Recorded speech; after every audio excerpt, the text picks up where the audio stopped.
strict quarantine measures to curb the spread of COVID-19, which was fueled by the highly contagious Delta variant.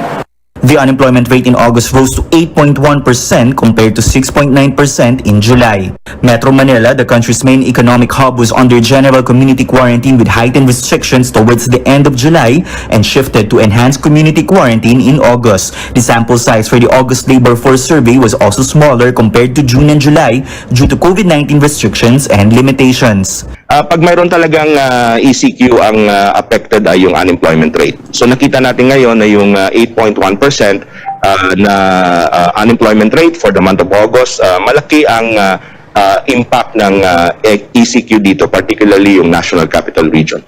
Top 5 industries with large drop in employment includes the education sector, administrative and support services activities, professional and scientific and technical activities, construction, and human health and social work activities. Some 83,000 workers in the human health sector were affected amid the COVID-19 surge. Pero itong human health and social work ay kasama na yung mga hospital activities at medical and dental practices, particularly doon sa human health. The Labor Department agrees that strict quarantine measures have displaced hundreds of thousands of workers, but there is a need to generate more jobs as part of employment recovery strategy. Happy to note of the 1.7 million jobs that have been generated compared to the pre-pandemic labor force survey, which is January 2020. Christmas season, so maganda yung prospects ng ating mga negosyo. So tuloy-tuloy po yung kailangan kasing sabayan ng pamahalaan yung positive outlook ng ating mga negosyante. President Rodrigo Duterte's economic managers are still optimistic for a recovery towards the end of the year as the country shifts to granular lockdowns and speeds up the COVID-19 vaccination program. Tristan Nodalo, CNN Philippines. Hours from now, the alert level 4 in Metro Manila is scheduled to end. Members of the Interagency Task Force are meeting at this time to discuss the next alert level for the region. Presidential spokesperson Harry Roque says mayors recommended a lower alert level to allow more establishments to reopen, but the decision is still up to the health department. Now, for the Octa Research Group, recent case trends show improvements in the National Capital Region. It projects, or Octa projects, that NCR will improve to moderate risk by late October or November, and further to low risk by December. We're quite confident that that trend we're seeing is a clear trend because the positivity rate has been decreasing. Last week, 7 days ago, it was 21% in NCR. Now it's 18%. So this is a 7-day average. It means medyo mabilis bumaba yung positivity rate. So it means that even if we have lower testing, if the positivity rate is decreasing, that's a sign that the trend is actually lowering because the density of positive cases is also decreasing. Octa adds the reproduction rate, or the number of people that an infected person might transfer the virus to, already dropped to less than 0.9 in most cities in NCR. Reproduction rate below 1 could mean a slowdown in the transmission. Metro Manila and the rest of the country have been under various kinds of quarantine restrictions since early last year. But for Roque, wider lockdowns are not the key to curb the spread of the virus. Ang lockdown po ay hindi solusyon. Hindi po mawawala na tuluyan ng COVID sa mga darating na panahon. Importante po, pag-ingatan natin mga buhay nang tayo po ay makapaghanap buhay. Socio-Economic Planning Secretary Carl Chua agrees, saying intensifying granular lockdowns and following minimum health standards are more effective. Well, the country has been battling the COVID-19 pandemic for 18 months. That's a year and a half. And until now, we're still hearing the same concerns from frontliners. They say the government's pandemic response is lacking, especially in the regions. Karen Bonkin has that story. Ang mga MHOs, makapagpahinga lang tayo kung nagka-COVID na tayo. It's a fatalistic remark from a doctor describing thousands of weary health workers scarred from battling COVID-19 since March last year. Lahat ng kausap mo pagod. Pagod na. Kasi 18 months, I mean, we're still in the same level. Many provinces are still struggling with lack of basic facilities and resources to beat the virus. making the job of health workers doubly difficult. A doctor in Cagayan Province laments the scant facilities for COVID-19 patients. Kunwari galing ka ng Santa Ana and you have to get admitted to a COVID facility in 24 hours to travel from Santa Ana to the district hospital that will cater to COVID patients. In Dinagat Islands, testing is only done twice or thrice a week since samples need to be transported by boat. Ang ating pinakamalapit na testing facility ay sa Surigao City, pero yun ay 1 hour away by boat. The nearest facility is a Philippine Red Cross laboratory and patients have to pay. This limits the acceptance of samples from patients with PhilHealth. Kasi otherwise, they will have to pay out of pocket na wala naman sa price range ng average na dinagat nun. For those without health insurance, samples are sent to Butuan City, also in the Caraga region, an additional 2 to 3 hour trip. Slots are also limited because the facility here also processes samples from other provinces. Hindi din kasi namin kayang gawin siya everyday. Mauubusan kami ng driver, tsaka mauubusan kami ng budget para sa gasolina. So, madadali pa ang kanilang testing, subsequent testing ng kanilang contact. Isolation facility for suspected COVID-19 cases in the island is still under construction. And because internet connection is limited, manual contact tracing is the next best thing. There are only 20 doctors attending to 127,000 people. The province is in touch with the health department to have a COVID-19 testing machine in the island. But health workers still face another problem, convincing residents reluctant to get tested for fear of losing income. Caroline Bongkin, CNN Philippines. Now, the latest in the Farmly controversy, a witness presented by a lawmaker during the Senate probe denies being bribed into testifying against the government supplier. The whistleblower says it was he who reached out to Senator Risa Ontiveros. He confessed to being hired as Farmly's warehouse staff and that he and other workers were asked to change the even if they are were dented, dirty, or expired. Ontiveros and her chief legislative officer presented the witness again today to dispute the claims of Farmly's legal counsel, Ferdinand Topacio. Yesterday, Topacio showed a video supposedly of another warehouse staffer claiming that Ontiveros' witness received money in exchange for his testimony. So yung mga anomalyang yon ay totoo, hindi ito invento, yung mga substandard na face shield at yung pagpapalit ng certificate ng face shield, ito ay totoo. Inamin na rin naman po ni Miss Magwen, kaya po talagang ako natotoo po lahat na sinabi ko. Kung saan daw po pong sinabi po sa inyo, tapos wala naman po akong bayad na hiningi po sa inyo. Ontiveros' team says it took them weeks to assess the information given by the witness, asked if they're... Ontiveros says consultations are underway, but for now they're focused on the Senate panel's hearings on alleged anomalies in the procurement of government COVID-19 supplies. The center maintains that Topacio's allegations are an attempt to divert public attention. A Farmly official skips today's Senate inquiry after dropping a bombshell in a previous hearing. In her absence, lawmakers grilled the firm's accountant as well as a former top budget official, former procurement service head Lloyd Christopher Lau. Amor Santos gives us updates from that 10th hearing. Amor? PO Farmly official Crisel Grace Mago has not surfaced since her shocking admission last Friday that the company tampered with the expiration dates of its face shields and thus swindling the government. According to the Blue Ribbon Committee's Oversight Office Management, Mago is practically missing. Farmly's corporate secretary, Mohit Dargani, said he last spoke with Mago last Saturday morning. On Sunday, Senate Blue Ribbon Committee Chairman Richard Gordon announced that they could no longer contact Mago. He asked the Senate Sergeant at Arms to track her down, something that's also being done by the National Bureau of Investigation. May I request the Sergeant of Arms to please trace her whereabouts so we can find her, because she's a very material witness in this particular case. She's more than just somebody who appears to be a clerk, but I think she knows a lot more, and she does a lot more for Farmly. Counsel of another Farmly executive director, Lincoln Ong, claims his client was being forced to testify.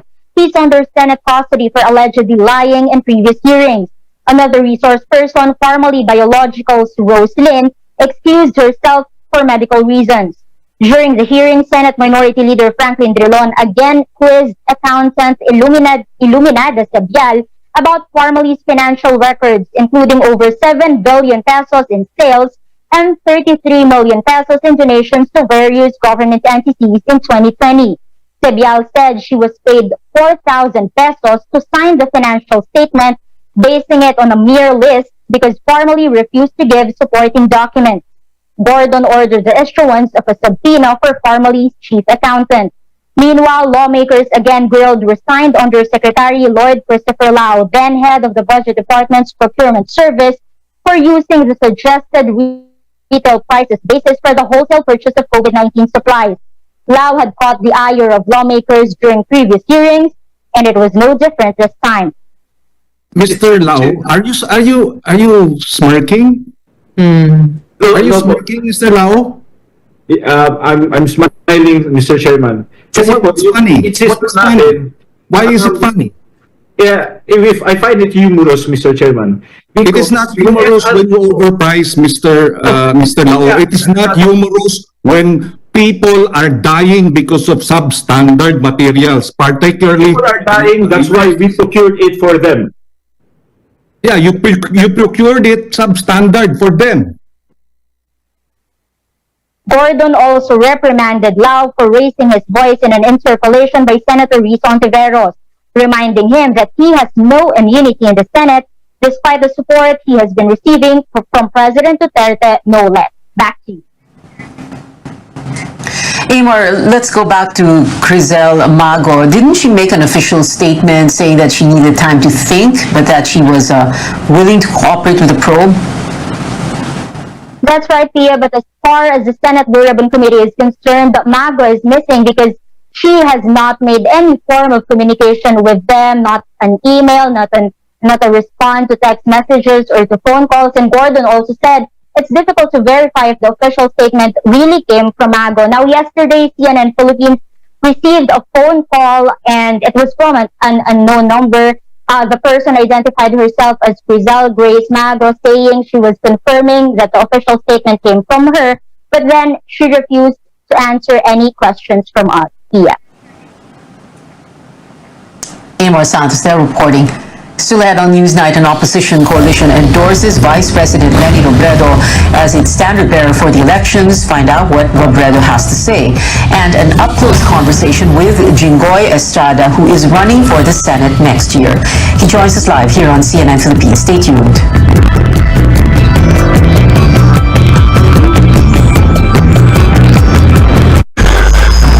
Living the Ranger life isn't about showing your power or durability.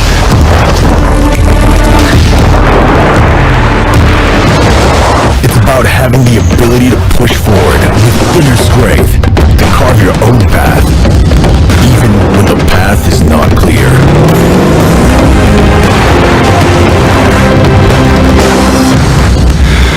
Ford Ranger Raptor. Live the Ranger life. New Magnolia Mayo. May choice ingredients na tatak Magnolia at may tamang blend ng tamis-asim sarap that will make it go Try nyo, New Magnolia Mayo. Friends, try nyo to. Vet-approved Nutri-Chunks in lamb flavor. With active boost and prebiotics na pampalisto. Made with real lamb goodness. With essential nutrients to help keep them strong, healthy and happy. Listo, ganado sa Nutri-Chunks. When it comes to heroes, kahit kailan hindi nagkulang ang Pilipinas. Mga taong matapang, lumalaban, at bumabangon kahit may kinakaharap na problema. O yung mga tinatawag nating never say die attitude. I'm Cristela Bello, your 2021 Ginebra San Miguel Calendar Girl, here to show you just how far a ganado sa buhay attitude can take you. Kaya samahan niyo akong kilalanin ng mga taong pwede nating pagkuhanan ng inspirasyon lalo na sa panahon ngayon. Here on Bagong Tapang Stories.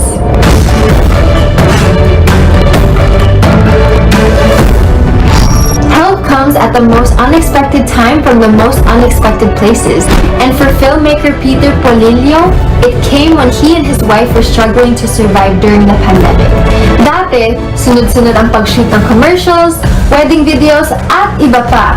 Pero dahil sa COVID-19, he lost his source of income. Pati ang kanyang asawa na empleyado ng isang manufacturing company ay nawalan din ng trabaho. While others might have given up, Peter did not. Ginastos niya ang kanyang savings. Binenta na rin niya ang kanyang kotse at camera equipment. Tinulungan pa si Peter ng kanyang boss na nagbigay sa kanya ng pagkakataong bumangon. Nagtayo siya ng isang milk tea business at within 2 months, 6 branches at 4 franchises na ang milk tea house ni Peter. Nagbigay si Peter ng trabaho sa mga out-of-school youth at iba pang hindi makahanap ng pagkakakitaan sa oras na ito. He also started the 10 Drinks, 10 Hospitals project na nagbibigay sa COVID-19 frontliners ng libreng milk tea. With just a little bit of help, Peter went from being in debt to being a success story. Everywhere in the Philippines, there's an unsung hero whose story is just waiting to be told. Just goes to show that even in our day-to-day life, anyone can embody that bagong tapang spirit. I'm Cristel Abello, your 2021 GSM Calendar Girl. See you next time for more stories na nagpapakita na kahit may bagong hamon sa buhay, may bagong tapang sa One Ginebra Nation.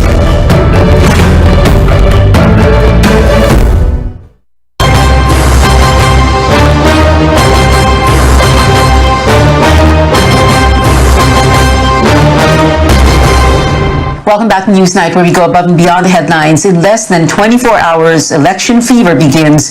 Tomorrow is the first day of filing of certificates of candidacy, where Filipinos will finally find out who will vie for national and local posts next year. Melissa Lopez walks us through the process. Filipinos get an additional 3-week opportunity to enlist and the chance to vote for the next set of leaders in the May 2022 elections.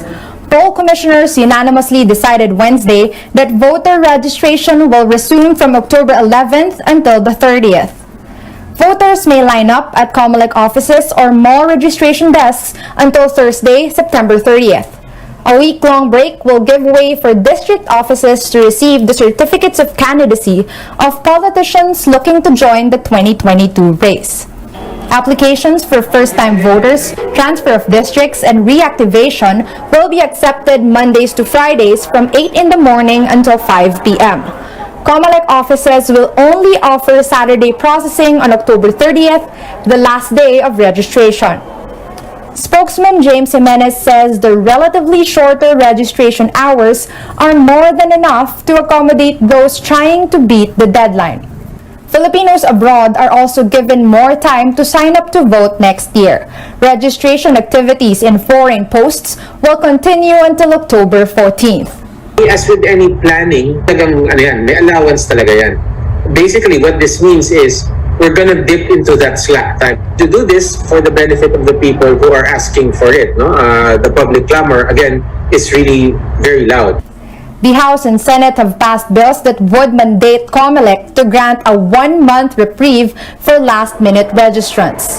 The Senate even stalled on the poll body's 2022 budget proposal when Chairman Sharif Abbas said last week that the Commission can only allow a 1-week extension. Huwag naman natin hintayin uli na kung saan yung deadline, doon na naman tayo magpaparehistro. So, para at least hindi rin tayo mahirapan. Commissioner Rowena Guanzon adds, the longer time will allow more Filipinos to exercise their right to vote. Mall-based registration desks will remain an option in October, along with online reactivation for those previously registered but failed to vote in the last 2 elections. More than 63 million Filipinos can vote on May 9th. Melissa Lopez, CNN Philippines. Filipinos continue to troop to malls on the last day of voter registration this month. At a mall in Quezon City, the number of registrants was cut off as early as 3:40 a.m. Only 300 walk-ins were accommodated, apart from senior citizens, persons with disabilities, and those who had reservations. But it is a different story at another mall in Manila, where the number of registrants dropped after people were given more time to sign up. Wala namang pinagkaiba. Kung pipila ko ngayon, ay pipila ko sa ibang araw. Pipila pa din naman po ako. So, gagawin ko na po kasi marami rin po kayo nintindi like schoolworks and yung mga gawain ko sa bahay. Bago po ma-extend, tinry po talaga namin habulin September 30 eh. Kaya po, tinuloy na rin namin kahit po extended.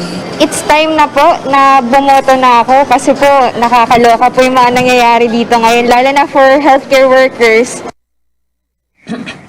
Voter registration resumes on October 11 to 30.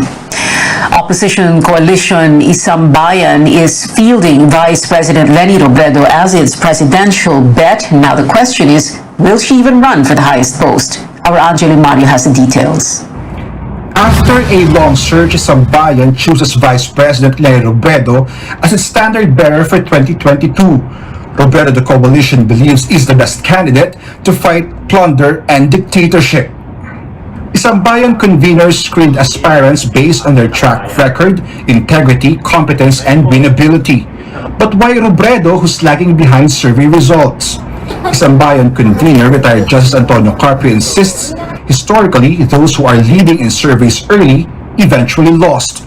In 2019, the opposition's Ocho Derechos suffered an embarrassing defeat when none of them won a seat in the Senate. Isang Bayan asks Robredo to accept its endorsement to lead the Filipino people in this dark period in history. But if she declines, Carpio says the coalition will meet again. But for them, Robredo turning down its offer is a remote possibility.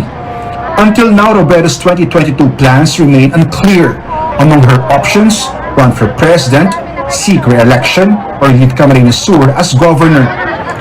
Robredo says she's not losing hope to unite the opposition, but will it even happen? In a statement, Robredo thanks Isang Bayan for the nomination, but she hasn't accepted it yet. She asks her supporters to join her in praying that her decision will be the best for the country.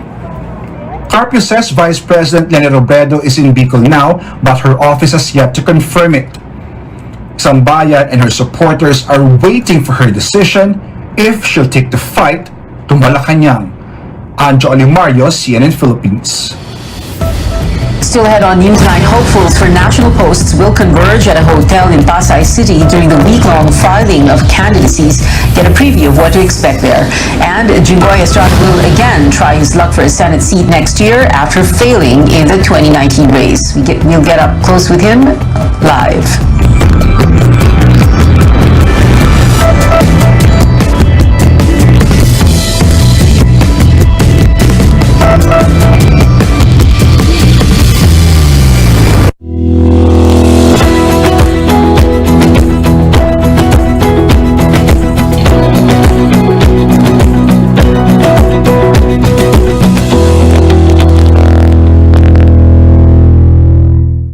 Muna na po ako. Okay, ingat ako. Araw-araw, tayo ay hinahamon na mabuhay ng tapat at may integridad. Sobrang sukli. Dahil ang mapagkakatiwalaan sa maliit na bagay, wallet niyo po, ay mapagkakatiwalaan din sa malaking bagay. Pero ang mandaraya sa maliit na bagay, ay mandaraya rin sa malaking bagay.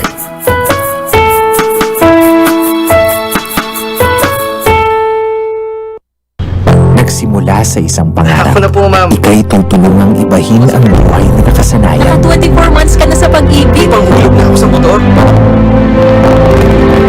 Uy, bagong motor! Gagawa na hakbang para mapaghandaan ng forever. At harapin ang bukas nang may maaasahan. Simulan mo na ang forever mo ngayon. Fund your forever with Pag-ibig Fund. Register today.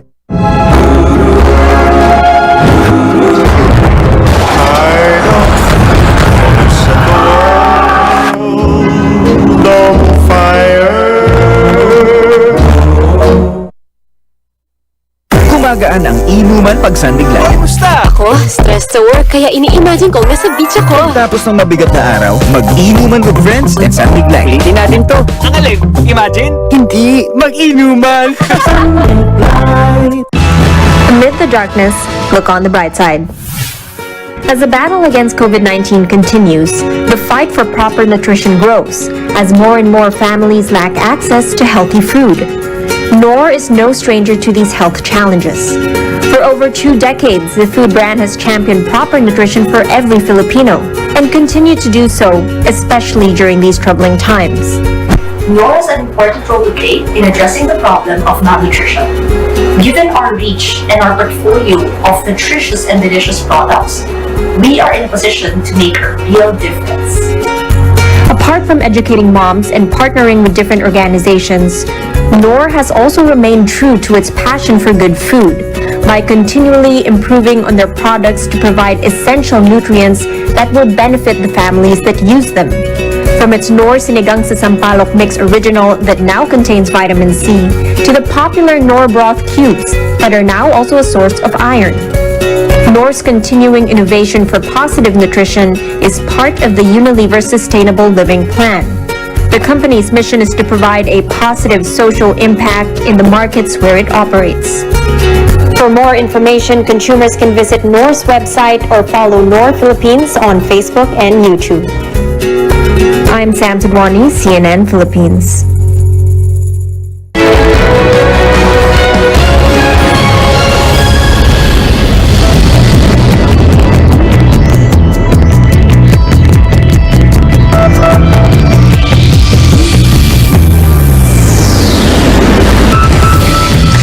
You're watching Newsnight. I'm Pio Ontiveros. All roads lead to Pasay City as aspirants gunning for the highest posts next year are set to file their certificates of candidacy beginning tomorrow.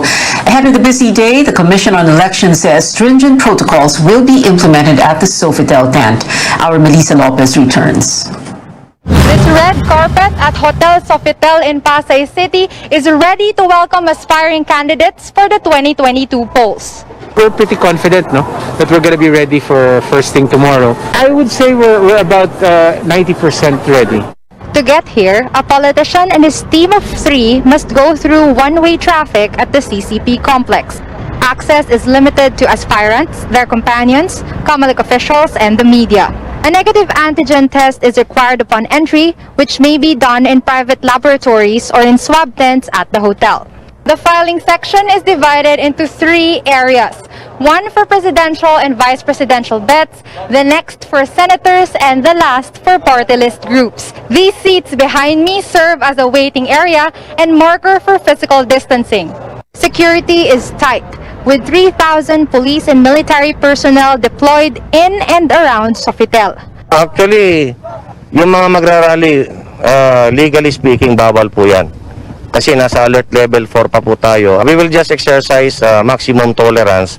The area surrounding the hotel will be a no-fly and no-fishing zone beginning Friday until midnight of October 9th. The police also recommended the suspension of permit to carry firearms for civilians to limit threats. Simulation activities were done in case of threats. Comelec and police personnel say accommodations will be given in case President Rodrigo Duterte or Vice President Leni Robredo will personally file their COCs. Their security detail will not be counted against the limit of 3 companions. Marshals will be deployed to enforce health protocols, including 1 meter distance. Melissa Lopez, CNN Philippines.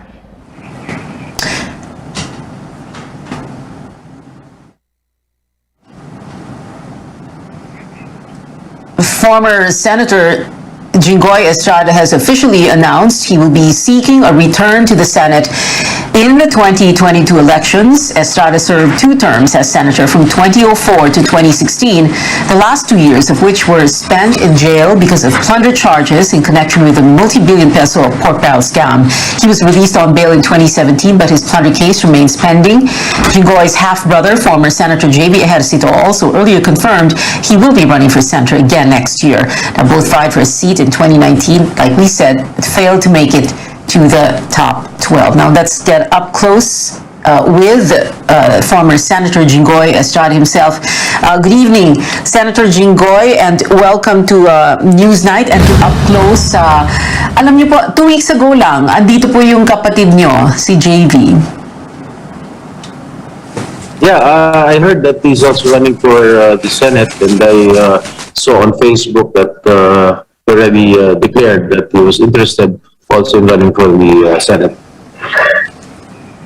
Okay, so interesting. The terminology you used, you heard he was running for the Senate and that you read in his Facebook post, for example. So hindi po kayo talaga dalawa nag-uusap about this, no? About the plans for 2022.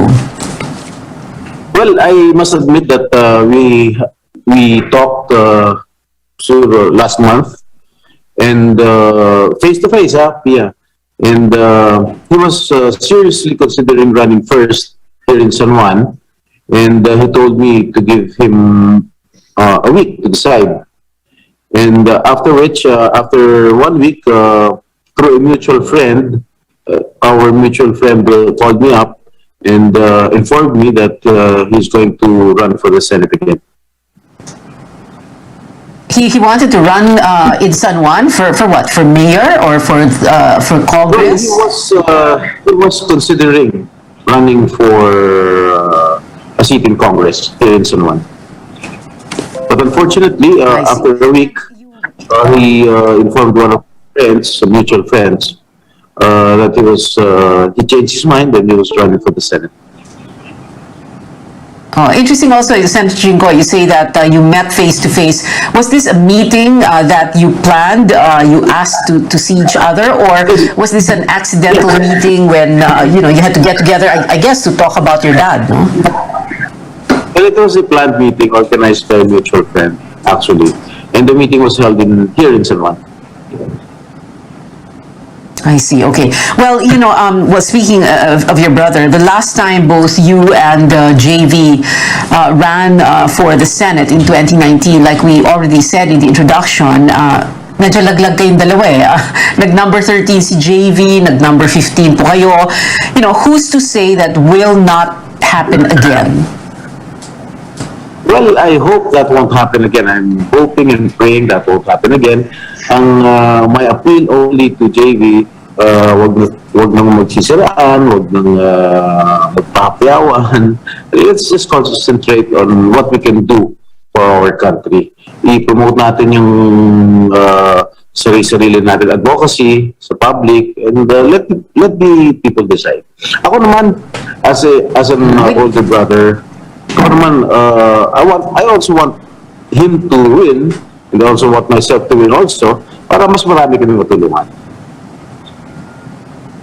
Okay. In 2019, the other problem, Senator Jinggoy, of course, was, at napansin to ng lahat, para bang the Estrada family was spread too thin because you had your father running for mayor in Manila, Jerica running in San Juan, and then, the both of you, both you and JV, running for the Senate. Para bang masyadong, masyadong kalat eh. You were all over the place. And therefore, you had San Juan as your bailiwick or baluarte. You had Manila in a way as baluarte ng tatay po ninyo in a manner of speaking.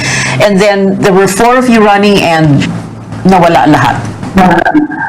Yes, I must admit that during the last elections in 2019, 3 of us, actually 4 of us, no, 5 of us were running at the same time, no? My daughter Janela ran for mayor here in San Juan. My dad was running also for mayor in Manila. Jerica, my other sister, was also running for councilor in Manila. And JB was also running for the Senate. Kaya talagang medyo, I had to attend also to the needs of my daughter here in San Juan, and also to my father. I also had to support him. And I cannot do all the things at the same time because I was also campaigning for myself in the provinces. So medyo na out of focus talaga. Now that I will be running all alone, so siguro I can focus myself.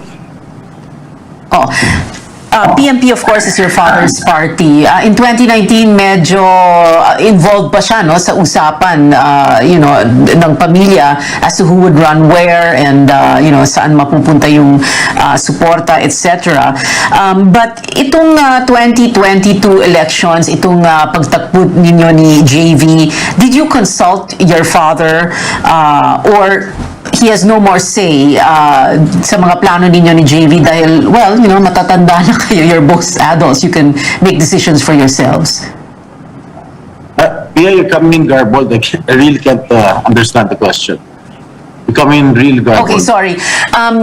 Is your father involved in this decision-making process ninyong dalawa ni JV para kayo dalawa You know, tatakbo as a sa father, 2022? I have already informed my father about my intentions of running for the Senate.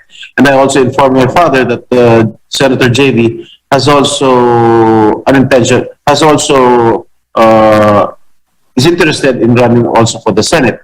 Ang sabi niya sa akin, you know, if I will choose between the two of you, pag pinaboran niya ako, syempre sasabihin ni Senator JV na, ay, mas mahal ng dati ko si Jinggoy. Pagka pinaboran naman niya si JV, sasabihin ko naman, ay, mas mahal ng dati ko si JV. So, ayaw niya na makialam. We're both, sabi niya, matatanda na kayo, you can decide on your own. Basta ako, as a father, I am here to support both of you. Okay. I have a few other questions, Senator Jinggoy, that I wanted to tackle with you. And then, you know, like one or two questions, and we just need to go to a break, then we'll get back to it now. But first, this question, because we have this pandemic, and there is a lot of criticism, a lot of observations about the way the government has handled, you know, or the government response to, or the government's pandemic response. So, if you were to win in 2022 and you go back to the Senate, how would you manage, or how would you want the health crisis managed differently? Well, first of all, as a senator, we're only here to legislate laws. We're only here to pass laws. Okay. What I want to happen is that right now, especially during the time of pandemic, my advocacy, even before I entered the Senate in 2004 and when I was re-elected in 2010, I chaired the Committee on Labor, and one of my advocacies was to have jobs, or create jobs for our people, especially the masses. Now, how can you do that at this time of a pandemic? It is hard. It is really very, very hard to do it in times of this crisis. Now, what I feel is that the private sector, the private sector must be involved in helping our government. Kasi itong mga pribadong sektor, ito yung mga nakakaalam sa mga negosyo, they have the knowledge, they have the capacity to engage in businesses. So, dapat tulungan nila yung ating gobyerno para makapag-generate or makapag-create ng mga trabaho para sa ating mga kababayan. All right. Senator Jinggoy, we're going to go to a quick break, and then we'll get back to this interview with you. Also, when we return on Newsnight, apart from that continuation of the interview with Senator Jinggoy Estrada, Coronation Night drawing closer and closer for the next Miss Universe Philippines and two new title holders. And music fans finally getting to watch the newly dropped cosmic collaboration of two famous groups. Details after the break.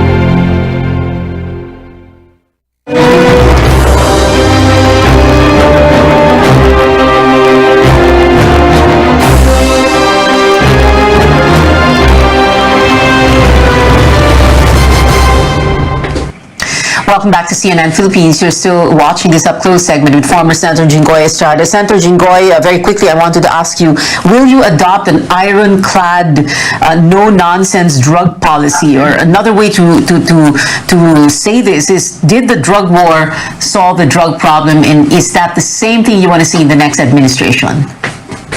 What is your first question? Yeah, it's really garbled. What is your first question? Garbled ba? Will you adopt an ironclad, no-nonsense drug policy in the same way that we had the drug war of the Duterte administration?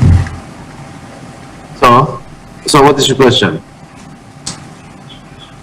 Will you adopt the same kind of ironclad, no-nonsense drug policy? Maybe on a different approach, Pia. Hindi naman yun talagang marong killing stool sa kabila, may killing sa kabila. Hindi naman siguro natin gagawin yan. Okay. Sige, ito naman, Senator Jinggoy, mga answerable by yes or no lang. So very quickly, first, do you favor easier public access for SAL-Ns of the President, Vice President, and lawmakers? Yes or no? If you can have access to the SAL-N, excuse me? Yes. Yes. SAL-N ng President, VP, lawmakers. The SAL-N, that is a public answer. document. So that is a public document, so it can be scrutinized by everybody. Okay, so the When I answer was is a yes. senator, my SAL-N This was next question. open. Excuse me? Okay, yes or no lang ang sagot, Senator Jinggoy.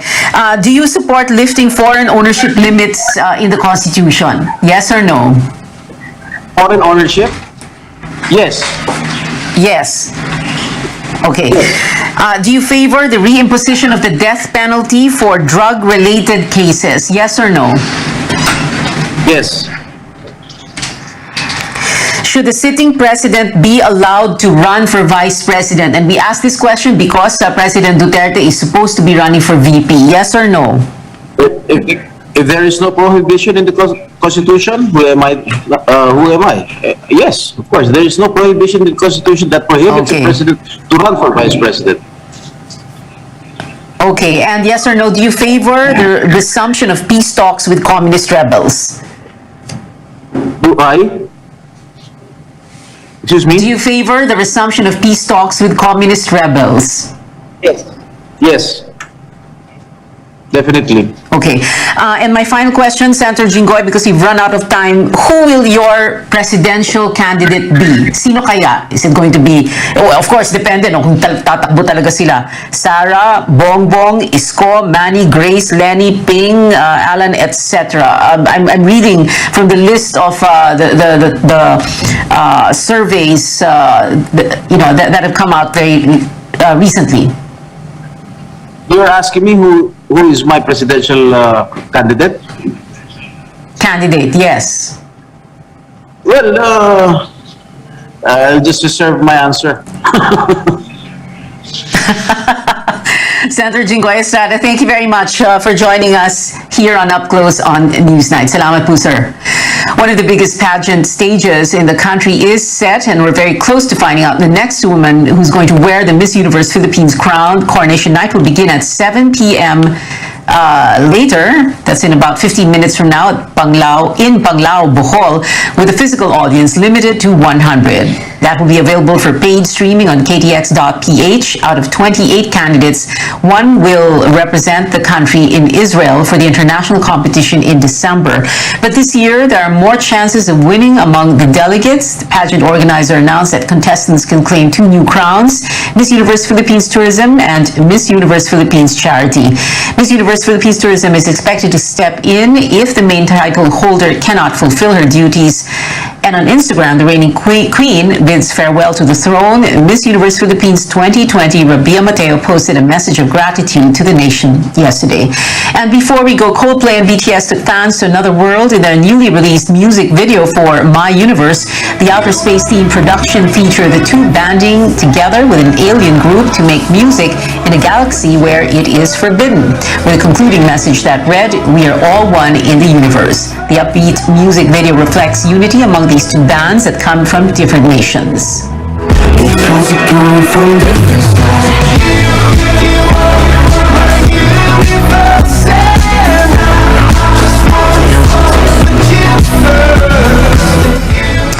BTS Army and Coldplay supporters alike flocked to watch the much-awaited production, which has gained over 7 million views in less than 24 hours. 86 more days to go before Christmas Day, and that is it for now. Thank you for watching. I'll see you again at 7 for News.ph. I'm Pia Ontiveros for Newsnight, where we go above and beyond the headlines.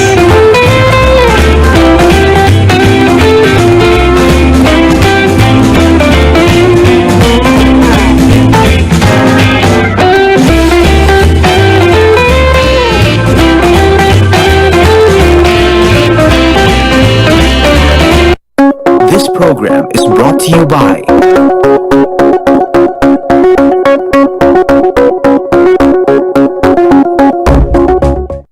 This program is brought to you by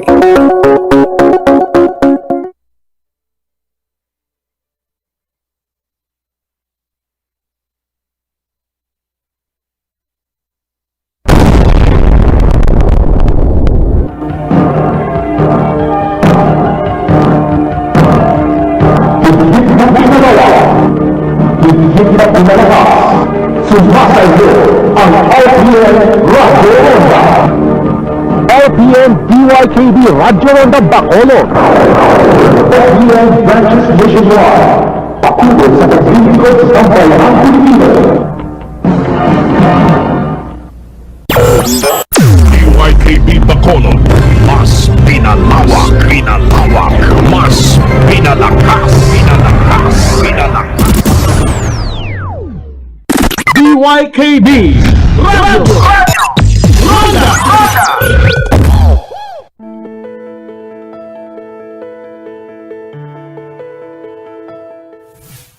COVID-19 cases are rising again, and we are seeing the highest number of infections since the pandemic began. And now that more of us are getting vaccinated, we want to talk about how they work. How can we be protected against the new variant? When are booster shots needed? And why we should not let our guards down? I'm Dr. Freddy Gomez. You're watching MedTalk Health Talk on CNN Philippines.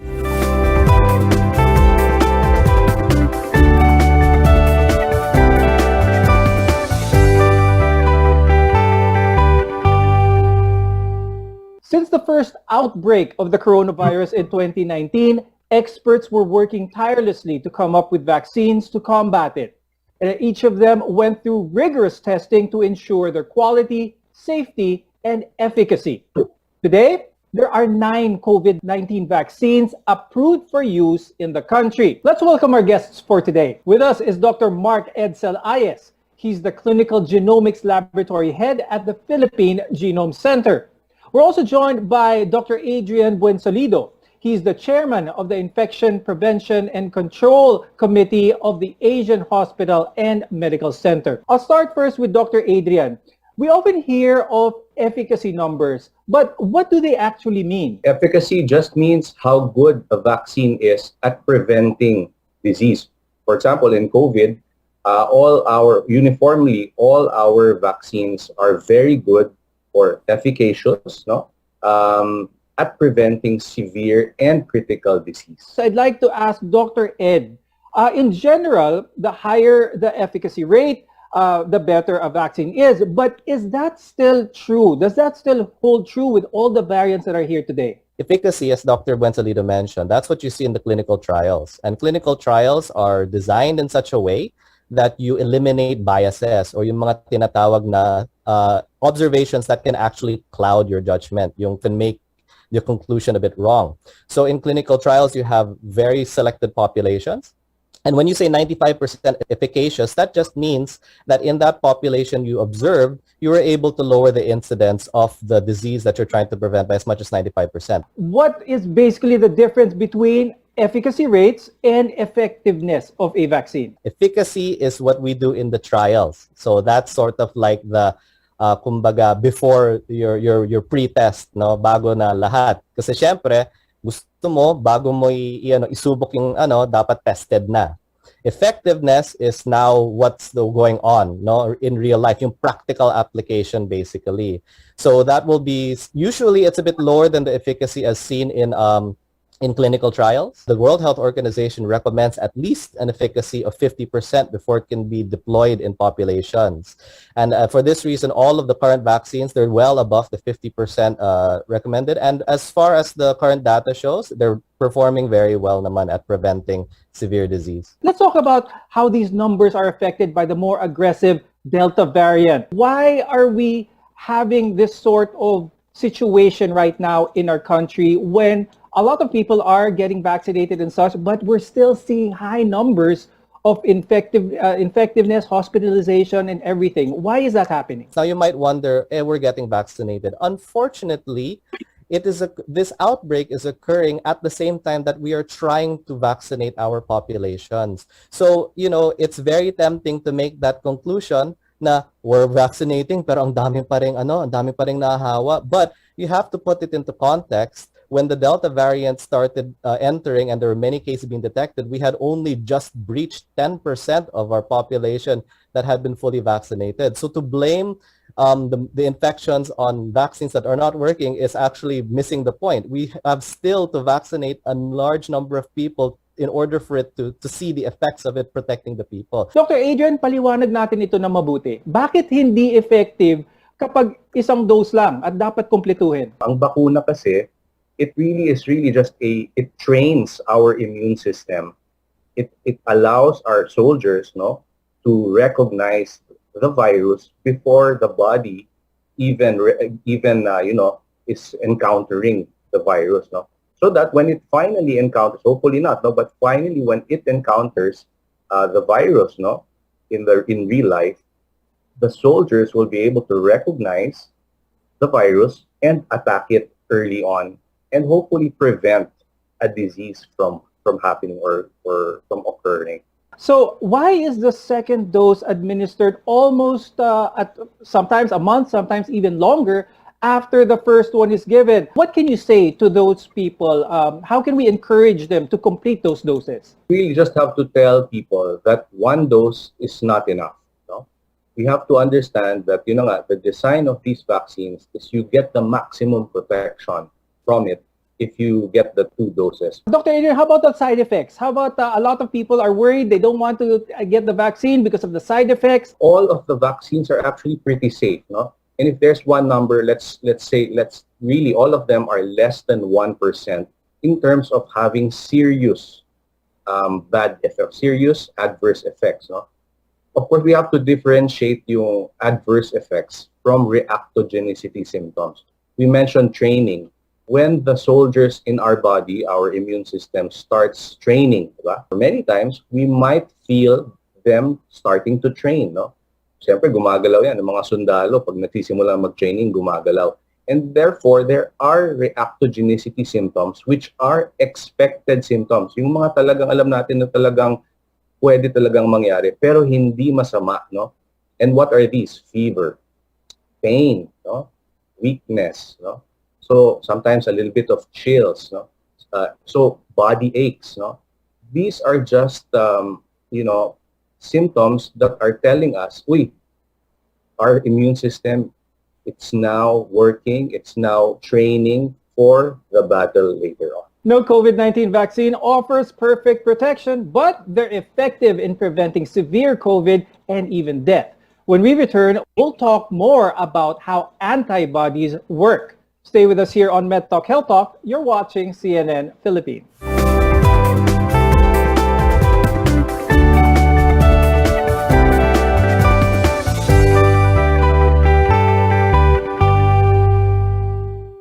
DYKB Radio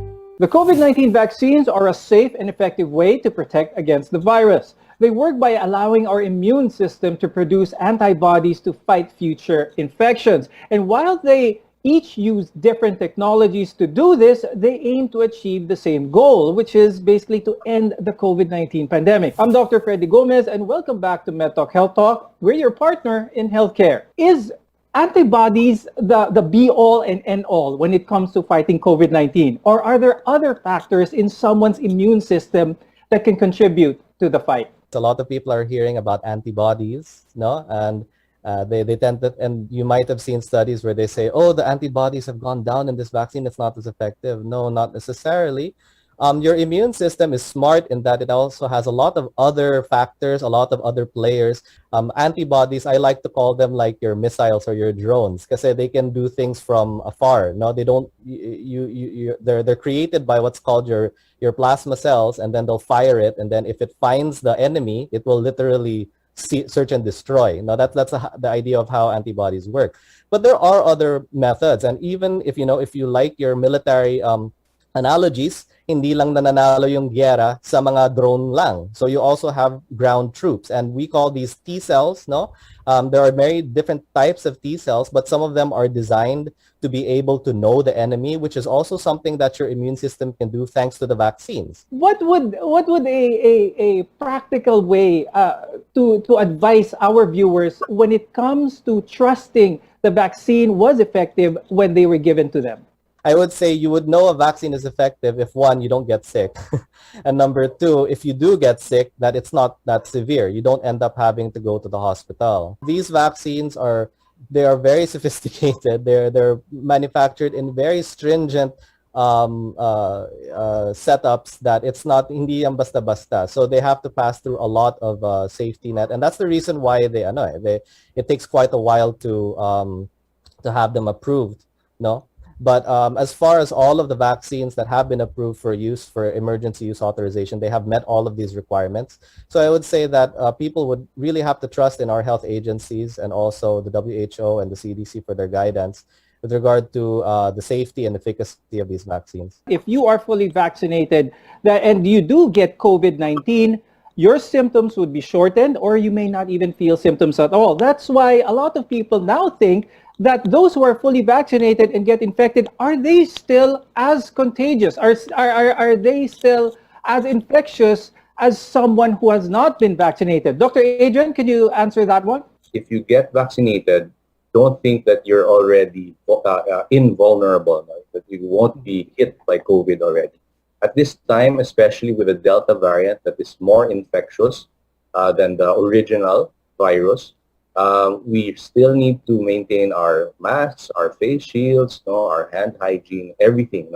So we can still get coronavirus, and therefore when we get symptoms, we can't say that this is not COVID. Bakunado na ako eh. We should still suspect and check, and because if we don't, we might transmit. If in fact we got COVID, we can still transmit it to our family members, our office mates. If someone is fully vaccinated, do we already know the length of time that these antibodies for COVID-19 are effective or remain in the body? What I'm trying to drive at is the need for boosters, which a lot of people are talking about. Could you answer this one, Dr. Adrian? You have to remember that the vaccines have been there for around 1.5 years or around a year. So this is the data that we have, that the vaccines, we've known them, and we are continuing to collect data for around a year or so. Now, there are studies that have shown that the antibody levels have indeed been going down in some vaccines for around 6 months, 4 months in some. But like was mentioned earlier, it doesn't mean that your antibody levels, just because they are going down, means that the vaccine is totally losing its efficacy. In fact, the studies that have been coming out show that despite the Delta variant, despite the slight waning, yung pagbagsak ng kaunti ng antibody levels, magaling pa rin yung mga vaccine from preventing severe and critical illness. My question is herd immunity still relevant? It's still relevant today. Is that still something that we are looking to achieve? And if it still is, initially it was 70%, is that still the number we need to achieve until now, Dr. Ed? In the context of protecting those people who cannot get the vaccine right now. So we're talking about younger populations where the studies that are looking about the safety profile and the dosage needed is still ongoing. And also those people who have reduced immunity, either because they have a condition that, they cannot receive vaccines because their body can't produce the antibodies. So, or cancer patients. So there are populations that will need herd immunity in order to be protected. That's why it's still relevant. The Delta variant is the most contagious and transmissible variant to date, but there are other new variants such as the Mu variant, which is just around the corner. So, can additional boosters help protect us from these new variants? We'll tell you more after a short break. We want to be your partner for a lifetime of good health, so stay with us on CNN Philippines.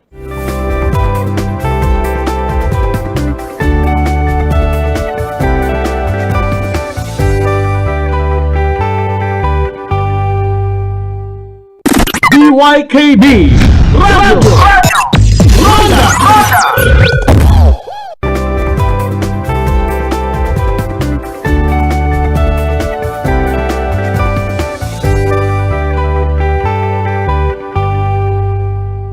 Today, the Delta variant is the dominant strain in the Philippines, and it is also now affecting many parts of the world. But as with many viruses, we still need to keep our guards up because we keep seeing new variants come into play. So how about boosters for these new ones? I'm Dr. Freddy Gomez, and this is MedTalk Health Talk, where your health comes first. Is the vaccine that was given to us designed around the original variant of COVID-19? Are those still going to be effective with new variants down the road? Right now, we're seeing that with the Delta variant, the original, of course, the vaccines that we have now were designed to prevent the original SARS-CoV-2. No, we're seeing that they're still very good at preventing severe and critical disease. No, however, we have to go back to the original. No, the original SARS-CoV-2 is like a robber. No, parang magnanakaw. No, so it just wants to rob houses. No, the original SARS-CoV was actually very good at robbing 3 houses. No, so usually one person usually infects 3 people. No, but because of the Delta, kumbaga parang naging mas magaling yung magnanakaw. Instead of 3, it can now rob 6 houses. No, so as time goes on, ganun ang viruses and but some viruses are changed faster than others. Fortunately, sa SARS-CoV, hindi masyado, not as fast as others, no, pero not as slow as others din. We're seeing now the Delta variant, which is a variant of concern. And now there's this new variant, which was initially seen last January, which was a virus of interest. Is this another Delta just waiting to happen or something even worse? As with any variant, no, this is a result of mutation. And, the reason why you call it a variant of interest is because the mutations in its genome occur in areas that have clinical consequences. No? Like, for example, in the Delta variant, the reason why it is a variant of concern is because it has a mutation in one of its areas, which makes it very good at entering the cells. No? And you also have, for example, I'm not sure if people remember, but the Beta variant, we used to call that the South African variant. No? That one has a mutation in its spike protein, which is that's the protein that connects to our cells, no, in order to infect. And it's also the portion that our antibodies attached to. So because it mutated in that area, no, the antibodies might not latch as well. Yun ang sinasabi ni Dr. Gwen Salido na nag-iba yung itsura, no? So it's like your soldiers sinabi, oh, yung tao no may bigote, and then nawala yung bigote ng tao. So iisipin, siya pa rin ba? Things like that, right? Would boosters be a good argument for this, or the need to take a booster shot a good argument for this? The basis of whether or not you'd consider a booster is more on the signal. When you look at the effectiveness, and that's why we follow up the populations who have been vaccinated to see whether or not there seems to be a decrease in the effectiveness. For example, some people have brought it to my attention because they're wondering, like the CDC is already recommending booster shots in certain populations. And this is what we mean, because they're seeing the signals that the effectiveness of the vaccine is starting to decrease in those particular populations. So we're talking about people who have immune deficiency issues or taking medications that can interfere. So dun pa lang, they're seeing that the signal is dropping. But as far as the regular me and you, the normal population is concerned, it looks like the vaccines are still effective. So until they see those early signs, those early signals that the effectiveness is starting to wane, tsaka na lang natin pag-iisipan na baka we need a booster. No? But for now, it appears to be it's still working. When we say booster, are we referring to the same brand of vaccine that was initially taken, or are we talking about a different brand, changing to a different type of vaccine as a booster? Traditionally, of course, it would be the same one, but understandably, because of the logistics involved and the worldwide demand, mixing became a question that was raised. Right now, their safety studies that show that there does not seem to be harm mixing, meaning you're not expecting any adverse events or anything bad happening. But the efficacy of mixing is the one that's still being looked into. We hope we're able to answer your many questions about COVID-19 vaccines. We'd like to thank our guest, Clinical Genomics Lab Head, Dr. Mark Edsel Ayes, and Infectious Disease Specialist, Dr. Adrian Buensalido. Maraming salamat sa inyong expertise at tulong. Get vaccinated, don't hesitate, don't be afraid. The COVID-19 vaccines are safe and they have been thoroughly tested. And these vaccines will save lives. I'm Dr. Freddy Gomez and we'll see you again next time. Stay safe, everyone.